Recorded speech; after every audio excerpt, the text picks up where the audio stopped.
पुण्यात्माओं, अब इस दास के प्रयत्न को ये ना समझना कि दास किसी की आलोचना करना चाहता है या किसी को हीन करना चाहता है या किसी के नबी पैगंबर देवता की कोई मान हानि करना चाहता है। दास ये चाहता है कि हजरत मोहम्मद एक नंबर के पुण्यात्मा थे और ये फंस गए इस काल ब्रह्म के। इस काल ब्रह्म ने डरा धमका के इसको जो साधना बताई, 5 वक्त की नमाज, अजान जो परमात्मा को पुकारने का बंग बोलते हैं, 5 वक्त की नमाज और रोजे, ये 3 साधनाएं बताई और इनको डट कर करा करते थे वो। हजरत मोहम्मद जी जैसा ईमान अल्लाह पर कोई नहीं ला सकता। मुसलमान भाई जितना ईमान उन्होंने उस कुरान शरीफ के ज्ञान दाता को कंप्लीट गॉड मान के उन्होंने उसको उसके ऊपर ईमान लाया, और उन जैसी भक्ति भी कोई नहीं कर सकता। उस इतनी साधना करने के बाद हजरत मोहम्मद जी को उसकी भक्ति का क्या बेनिफिट हुआ।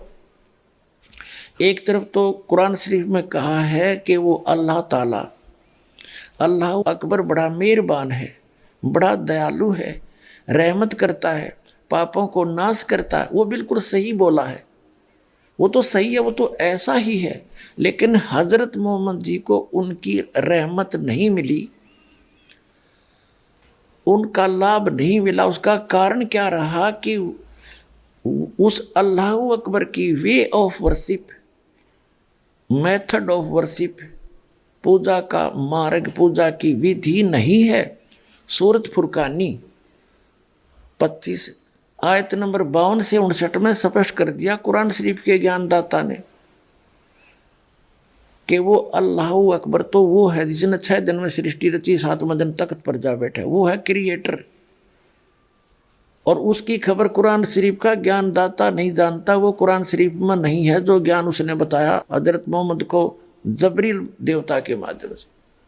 उसने अपने सतर की विधि बताई है कि मेरे सतर की ये साधना है और इसकी साधना से पाप नाश नहीं हो सकते, जो कर्म में वही मिलेगा आपको, उसमें कोई परिवर्तन नहीं हो सकता।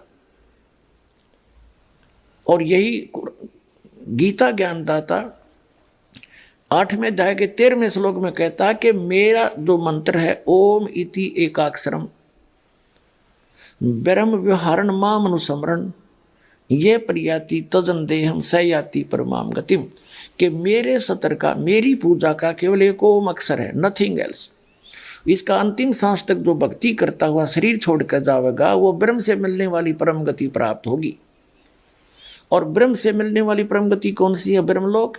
8वें अध्याय के 16वें श्लोक में कहा कि ब्रह्मलोक में गए हुए प्राणी भी पुनरावृत्ति में है, उनका भी जन्म मृत्यु होता।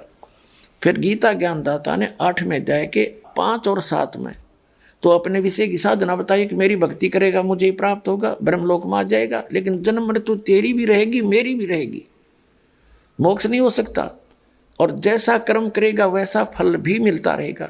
लेकिन 8वें अध्याय के प्रथम मंत्र में अर्जुन ने पूछा कि किम तत् ब्रह्म, उसका उत्तर दिया 8वें अध्याय के 3रे श्लोक में गीता में कि वो परम अक्षर ब्रह्म है।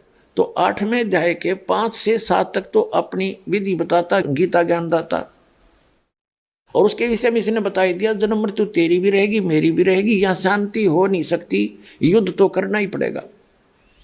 और युद्ध करना तो वहाँ शांति कहाँ। इसलिए 18वें अध्याय के 66वें श्लोक में कहा कि तू सर्वभाव से उस परमेश्वर की शरण में जा, उसकी कृपा से तू परम शांति को और सनातन परम धाम को प्राप्त होगा।